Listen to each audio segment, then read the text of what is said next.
नमस्कार, आप देख रहे हैं दर्श न्यूज। मैं हूं आपके साथ रितेश शर्मा।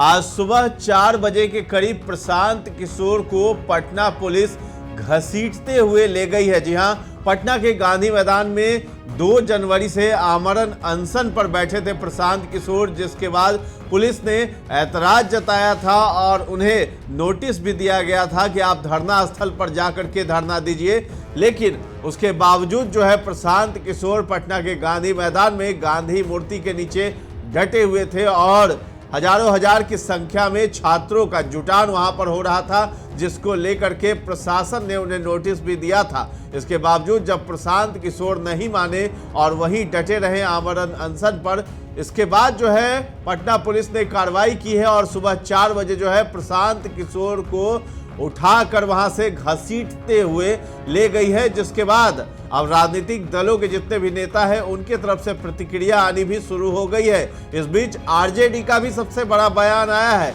आरजेडी का बयान है कि प्रशांत किशोर अगर 2 तारीख से वहां बैठ रहे थे और वहां पर जब बैठने की मनाही थी तो पुलिस आखिर इतने दिनों से मौन क्यों बैठी थी, क्यों नहीं उसी दिन उन्हें रोका गया और उन्हें उठाकर ले जाया गया। तो पुलिस पर भी सवाल उठा दिया है और सरकार पर भी सवाल उठा दिया है। आरजेडी के प्रवक्ता हैं मृत्युंजय तिवारी, उन्होंने सवाल उठाया है। साथ ही साथ आपको बता दें कि तेजस्वी यादव ने कल ही बयान दिया है मोतिहारी में कि जो वैनिटी वैन होता है वो कहाँ लगता है, वो शूटिंग की जगह पर लगता है और एक्टर्स उसमें जाते हैं, सजते हैं और संवरते हैं। ठीक उसी प्रकार से प्रशांत किशोर पर वो हमला बोलते हुए नजर आए और उन्होंने कहा कि प्रशांत किशोर एक एक्टर हैं, उनके डायरेक्टर और प्रोड्यूसर कोई और है। इशारों ही इशारों में उन्होंने बीजेपी पर हमला बोला था और प्रशांत किशोर को भी आड़े हाथों ले लिया। इसके बाद जो है आरजेडी के तमाम नेता जो है प्रशांत किशोर पर हमला बोलते हुए नजर आ रहे थे।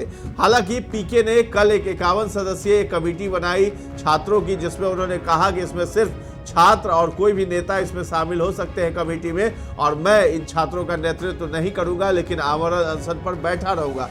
उसके बावजूद जो है उन्होंने तेजस्वी यादव को भी इसमें आमंत्रण दिया कि वो भी आ सकते हैं, चिराग पासवान भी आ सकते हैं, कोई भी आ सकता है। तो इस पर यह सवाल होने लगा था कि क्या तेजस्वी यादव साथ आएंगे प्रशांत किशोर के, लेकिन तेजस्वी यादव ने इस बात को नकार दिया। जिसके बाद आज आरजेडी का सुबह सुबह ये भी बड़ा बयान आया है। जब पीके को घसीट कर पुलिस ले गई है तो आरजेडी के मृत्युंजय तिवारी ने ये बयान दिया है। आप भी सुनिए क्या कुछ कह रहे हैं। देखिए, आज जो कुछ भी घटनाक्रम हुआ है, सरकार और ये प्रशांत किशोर जी का जो नाटक था, मिली भगत थी, वो एक्सपोज हो गए।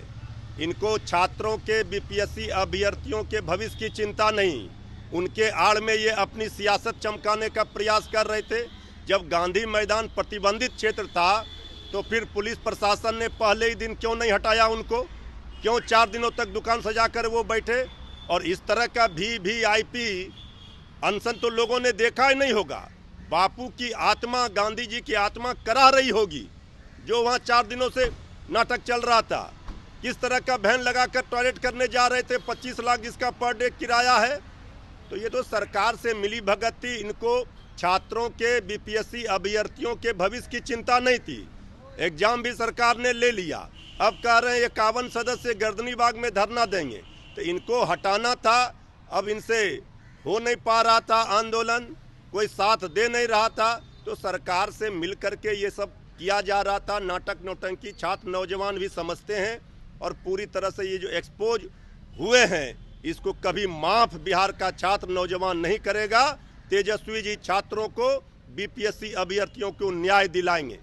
तो आपने सुना, मृत्युंजय तिवारी ने साफ कह दिया है कि पीके जो है वो सिर्फ एक्टर हैं और कुछ भी नहीं है। उनका पोल खुल गया है, लेकिन उन्होंने सरकार पर हमला बोला है, उनके प्रशासन पर हमला बोला है, लॉ एंड ऑर्डर जो मेंटेन नहीं हो रहा है सरकार से, उस पर भी हमला बोला है आरजेडी के मृत्युंजय तिवारी ने। तो फिलहाल इस खबर में इतना ही है। दर्श न्यूज के साथ बने रहें और अभी तक हमारे चैनल को आपने सब्सक्राइब नहीं किया है तो जरूर कर लें। धन्यवाद।